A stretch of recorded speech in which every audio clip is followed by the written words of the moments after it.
બજેટમાં રત્ન કલાકાર કલ્યાણ બોર્ડની માંગ કરી છે। રાજ્ય સરકાર સમક્ષ સુરત ડાયમંડ વર્કર યુનિયને માંગણી કરી છે। ગુજરાતના 25 લાખ રત્ન કલાકારોના હિતમાં જાહેરાત કરવા રજૂઆત કરી છે। ડાયમંડ વર્કર યુનિયનની સરકારને ભલામણ કરી હતી કે રત્ન કલાકાર કલ્યાણ બોર્ડથી 50 લોકોને રાહત મળશે।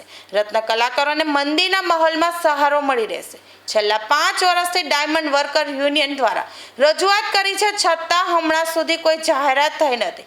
હાલ બજેટમાં કલ્યાણ બોર્ડની જાહેરાત થાય તેવી આશા વ્યક્ત કરી છે। નામ છે Bhavesh Tank, diamond worker union vice president. ગુજરાતના રત્ન કલાકારો માટે આવનારા 2026 ને બજેટની અંદર રત્ન કલાકાર કલ્યાણ બોર્ડની જરૂર શું કામ?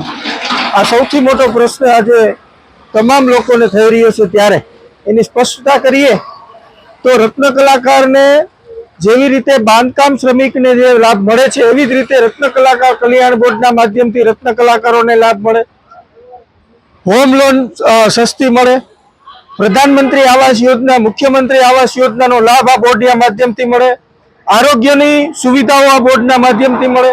રત્ન કલાકારોના બાળકો જે ઉચ્ચ શિક્ષણ મેળવવા માંગતા હોય આ ઉચ્ચ શિક્ષણ મેળવવાની જે સબસિડી છે એ બોર્ડના માધ્યમથી આપવામાં આવે।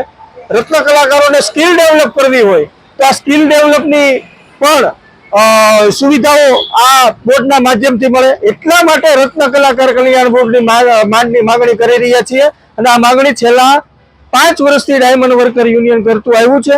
અમને આશા અને અપેક્ષા છે કે રત્ન કલાકાર કલ્યાણ બોર્ડ જો નિર્માણ થયું અને સરકાર જો નિર્માણ કરશે અને સરકાર જો એની સ્થાપના કરશે તો ગુજરાતના 25 લાખ રત્ન કલાકારો અને એના પરિવાર સાથે 50 લાખ લોકોને આપણે સહાય ચૂકવી શકશું। અને આ બોર્ડની અંદર જનપ્રતિનિધિ હોય કે પછી ઉદ્યોગકારોના પ્રતિનિધિ હોય અને રત્ન કલાકારોના પ્રતિનિધિને રાખવામાં આવે, જેથી કરી વહીવટાનો પારદર્શક રીતે જળવાઈ રહે। રત્ન કલાકાર કલ્યાણ બોર્ડની સ્થાપના ગુજરાતના રત્ન કલાકારો માટે ખૂબ જરૂરી છે। આવી મંદીની અંદર એને એક સહારો મળી છે।